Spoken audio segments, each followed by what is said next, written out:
Everybody to a new video on Jabs and Jigheads, and today we are talking about Jaron Boots Ennis versus Xander Zayas, right?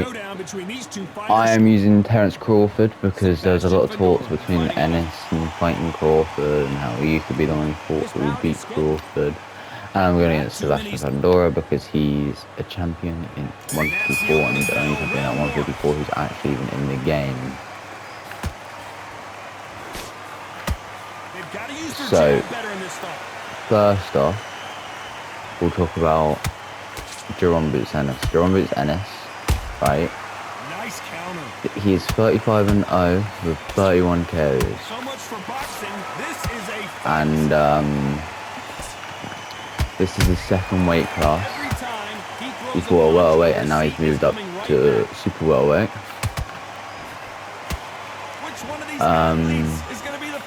This is his first real test at the elite level.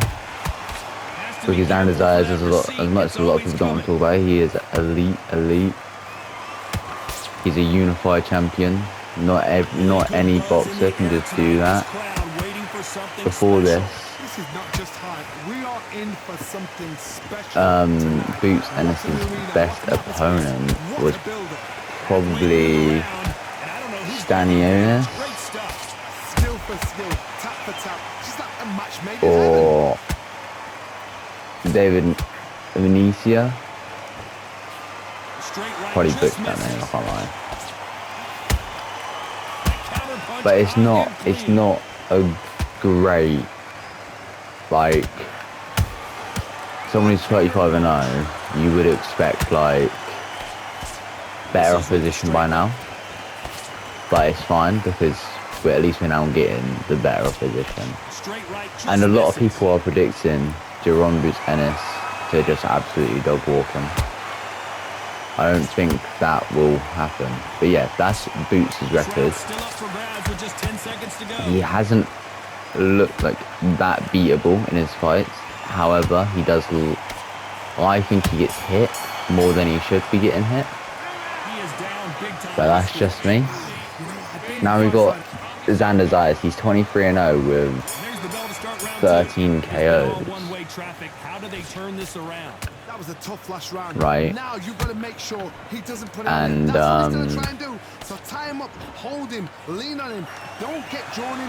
that's several less fights than Boots. Yes, Xander Zayas is the unified champion. And he's only 23. A 23-year-old being a unified champion is insane. You know.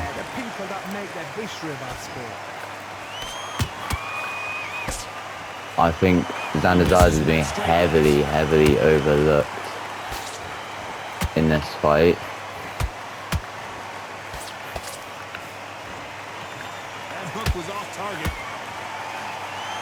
I think people are forgetting who the actual unified champion is.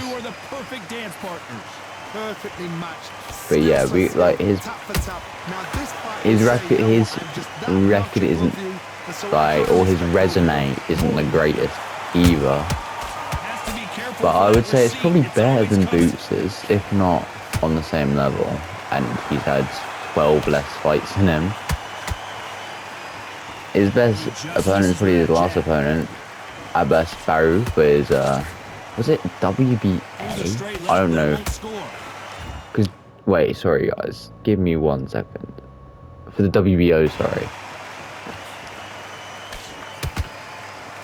I just had to check that. But yeah, I would say that's probably his best opponent. If not, Jorge Garcia Perez, he's a decent guy. So yeah, they're probably his best opponent. Probably on the same level as Ennis, to be honest. But it's a lot more impressive considering that Xander Zayas is only 23 with 23 fights instead of being 28 with 35 fights. So yeah, they're both guys' record. And now we're going to talk about what Boots has to do to actually win this fight. Let's see what I they do think here. Boots needs to get in on the inside of Zayas, right, and push him back, because Zayas is the bigger man. I think I saw something saying he walks around at like 180, 190, you know. Didn't Top Rank say he could be heavyweight? This is the next heavyweight champion. He's found at 154. Honestly, he might walk around heavier than Pandora, because Pandora looks like he don't even walk around it that much. He looks like he walks around at like 170. He's just a skinny dude. Do you know what I mean? Which is kind of insane when you think about it. It's knockout or bust for both of these fighters. And he wasn't ready for that counter punch. Beautiful counter Damn. shot. Good fight so far. So yeah, Boots. I think Boots kind of needs to push him back, right, and like let Xander know, like, you know, I'm strong as well. Like, I'm big as well. Like, you can't just bully me.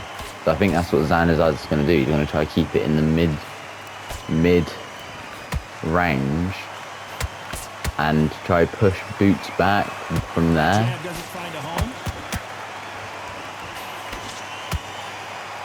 So yeah, that's what I think is going to happen. But Boots needs to get in inside, let off those uppercuts and those hooks on the inside to the body, and break down Zayas. You know the scorecards are going to be all Because over the place. I don't think because Boots is a great defensive fighter, but he gets hit, like, he lets himself get hit more than he should, right? I don't think Boots needs to be getting hit as much as he should. I think Boots is good enough to where he doesn't need to be getting hit as much as he's getting hit. Let's see how they bounce back here in this round. You know, I think Boots easily could be getting hit way less, you know, because in his earlier fights, yeah, they were going to worse opponents, but he could just not be getting hit. And then, like, in his recent fights, there's shots that he could be avoiding, but he's just letting them hit him for the sake of him landing. He'll let them land 2 or 3 shots for him to land 1 and drop them, but it's like, you didn't need to let them land those 2 or 3 shots. You could have defended those 2 or 3 shots, which I know he's good enough to do, and land that big shot at the same time. So I think Boots also needs to be very defensively aware, because if he lets that happen, I don't think Xander Zayas is going to easily be swapped like these other guys. I think it's going to be like Boots really needs to be defensively aware, because if it goes to points and he's let Xander Zayas hit him a bunch of times when he could have avoided the shots, I think that will come to bite him in the arse, to be honest. I think that won't be good for him. I've seen some fights with a granite chin. You can hit them with a sledgehammer, they are not going to move. Now, what Xander Zayas needs to do is absolutely keep Boots in the mid-range, right? That's where Zayas is best, and that's where Boots is probably the weakest.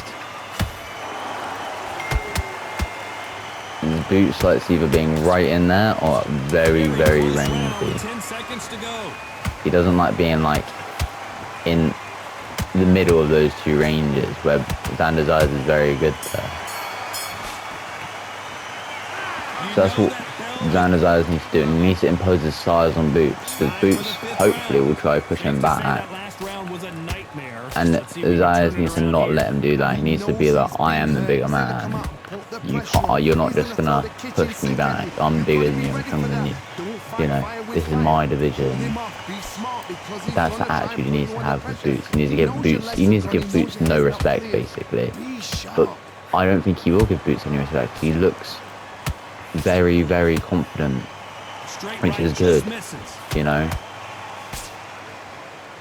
And I just think he needs to work on that jab, that is straight shots with Boots, and then every now and then let off a little hook in a combination.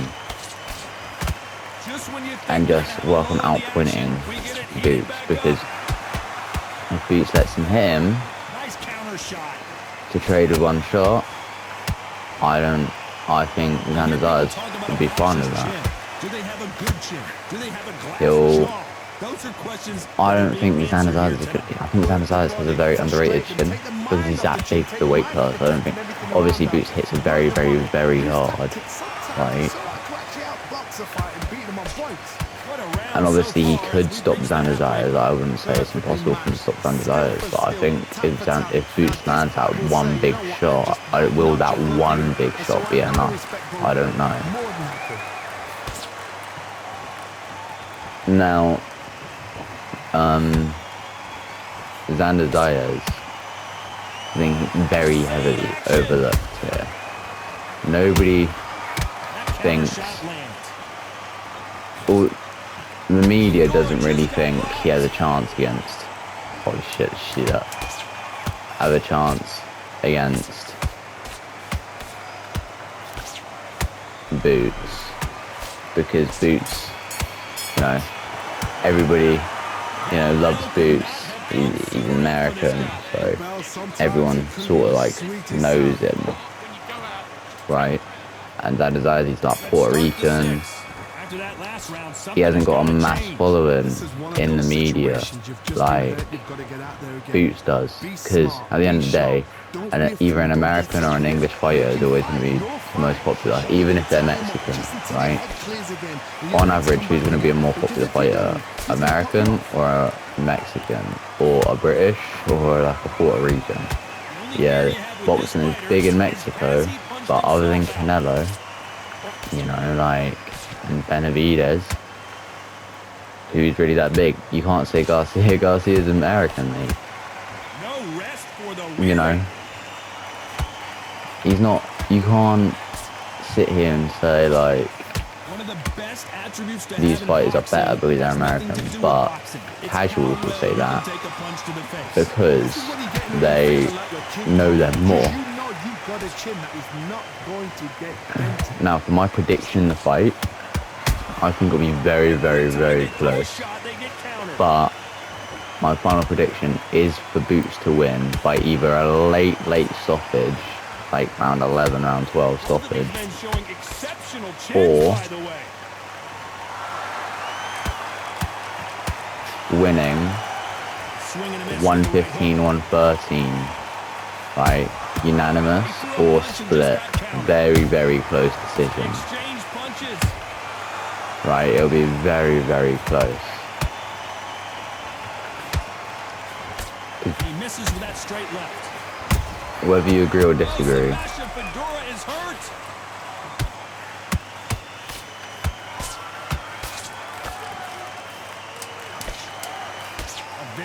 Xander Zayas is a very underrated fighter and very heavily overlooked.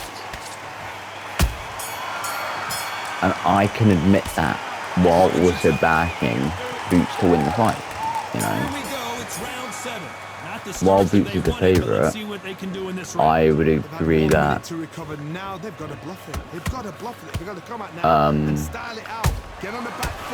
he's going to win, but also that Xander Zayas has been heavily overlooked. You know, I don't think it's crazy to say that a fight is being overlooked, even though I don't think they're going to win. You know, I said the same thing about Fabio Wardley when he fought Joseph Parker. I thought Joseph Parker was going to win that fight. So I said, don't count out Fabio Wardley. When you let those shots go and it's just bouncing up and they're walking you down, it's so demoralizing. It absolutely breaks your heart. You can't just say since one fighter is going to lose, they're shit. Let's be real, you know. Because Xander Zayas is a very good fighter, and honestly, I can see them doing this and going for a rematch if either fighter lose, you know, unless it's like obvious. You know, because if it's one's going to lose, I think it'll be a very close fight. And if Boots loses, everyone's going to want to see a rematch because Boots is the favourite. If Zayas loses in a close fight, they're going to be like, well, we want to see Zayas get the rematch because he reigned unified champion and he's lost in a very close fight. And I know people are going to fucking scream robbery in this fight, no matter what happens. If he's cheated, now we're gonna find out. Because people love to do that in these fights, when they're not really going to be a robbery, let's be real. People just scream robbery at anything, even if it's a stoppage, even if it's at anything. You know. Could go either way, 10 seconds to go. So yeah, that's my prediction for Boots Zayas. Boots in a very close decision. So yeah. See you guys in the next one. Peace, love, tell your family you love them, and goodbye. Peace.